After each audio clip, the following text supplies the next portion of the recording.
Freedom is probably the greatest loss that you have. It isn't the loss of the food or the clothing or the brutality or anything. It's the loss of the freedom.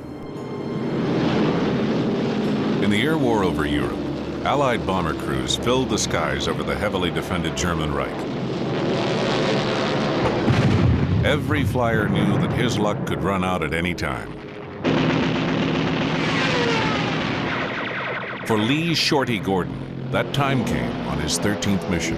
We had 2 hits in the airplane up above. I was in the ball turret, and I was really worried when these hit. I actually felt these 88s go right in the airplane.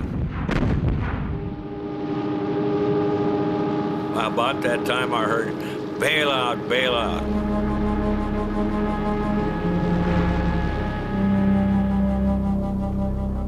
Shorty Gordon was captured and would soon join thousands of other American flyers in prisons run by the German Air Force. The officer said, for you, the war is over. And I'm saying to myself from that time on, it's not over for me, because I'm going to escape this place. 21-year-old Ken Kurtenbach was elected camp leader at Stalag 7A, a camp for Air Corps enlisted men in Moosburg, Germany. While most of Kurtenbach's men recognized the odds against escape, Shorty Gordon had a reputation for getting out. I can remember that when Shorty was going out one time, the bribery extended to even a German guard to obtain a bicycle. So I was just a youth going along, you know, going out for a picnic or something like that, or going out to meet a frau. Shorty's bicycle escape failed, but soon after his recapture, Gordon approached the camp's escape committee for help with another try. You couldn't give everyone all the help in the world unless they were somewhat prepared in their own mind. And when they had met certain criteria, they then went before the committee, and the committee determined how capable they were. And at that point, supplies, maps, compasses were issued to them. So I went to the escape committee, and they said, oh, you've made 2 breaks before. When I just asked them for some coffee and stuff I could trade for my escape, said, oh, we've spent enough on you. From then on, I said I wouldn't ask them for a thing. Shorty took his request over their heads to camp leader Ken Kurtenbach. So I just went around and saw Kurt over there in the head shed and said, hey, Kurt, goddammit, I need some gear. I'm figuring on making another escape. Well, if you want to describe him as true grit, Shorty had it. So I went to the escape committee and had them give me cigarettes and I believe D-bars.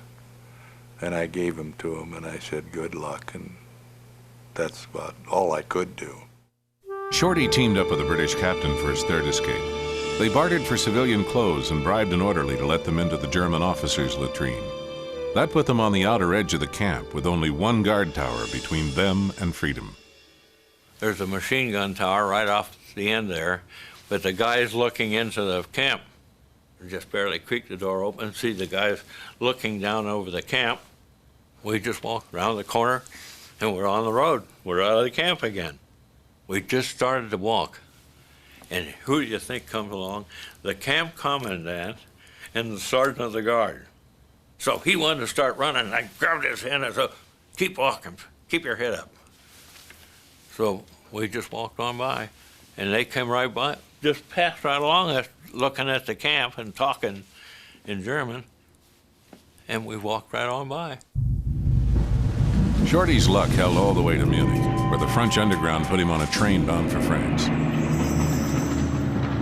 Outside the French town of Nancy, he faced the most dangerous stage of his escape. So I walked on down the road again and saw this cafe, and there was German soldiers in there. I went over to get myself away from them, the other side of the restaurant.